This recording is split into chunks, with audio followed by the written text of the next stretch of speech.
Today we're talking with Jim Kraft, the Illinois FFA. So, Mr. Kraft, how does the Illinois FFA Center provide support for high school and post-secondary ag education programs? I think probably our office is best looked at as being a guardian, in a way, of one of the crown jewels of agriculture education, and that's the FFA. And the other crown jewel is the teachers. We serve as the administrative offices for agriculture education organizations in Illinois and have the pleasure to do the scheduling and work and programming for those. Sounds like you're making quite a few contributions. Why would you say it's important to today's schools to have agriculture education in the FFA? I think the easiest way to say it is that there are three ways students learn. They learn from listening, they learn from actually writing and doing problem solving, and then they learn by actually taking those lessons and putting them in place.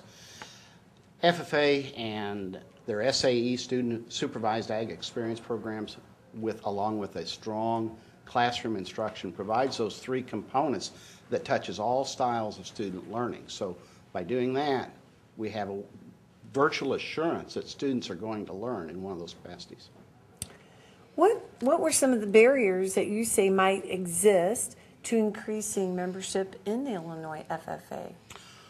Well, knowing that there's 29,000 roughly ag ed students out there and only 17,000 are members, I think part of it is attitudinal, not understanding that FFA is like walking into a great big buffet. And you look at the buffet line, I can take a little bit of this and a little bit of that, but I don't have to eat the whole thing. I think so many students are afraid to step in the door and look and see what's on that buffet line because they always like to go through the drive-up window, pick one thing, same thing all the time. FFA is far more than that. It can attach activities and skills from that classroom. I think you've touched on a few of these points. You might want to, I don't know if there are any you want to expand about how, once we get them into the FFA as members, how do you think we can get them to increase their participation and join more activities? I think part of it's incumbent upon the teachers to roll out the menu, so to speak, and show the students there's things in agri-entrepreneurship, there's things in research, there are career development events where I can go practice those skills. There's the social aspects that the FFA brings through conference and leadership training. I think it's really trying to put it all up so students can see it. I think if they see it, then it becomes an issue of time for the teacher.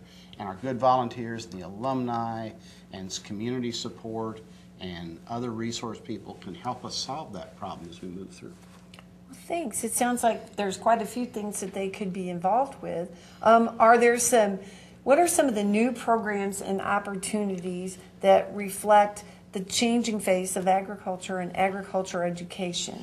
One of the really neat things that's coming out is a real strong emphasis on the agri-sciences. We in Illinois, I think, have been leading the way with some of our curriculum and finding now students that are interested in research careers or focus on not the actual production or the necessary support of that producer directly can actually do research in plant sciences, whether it's pet care or larger livestock.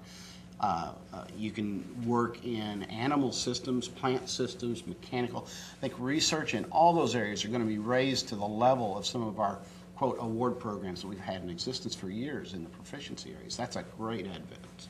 Great. Well, thank you so much, Mr. Kraft. Thank you.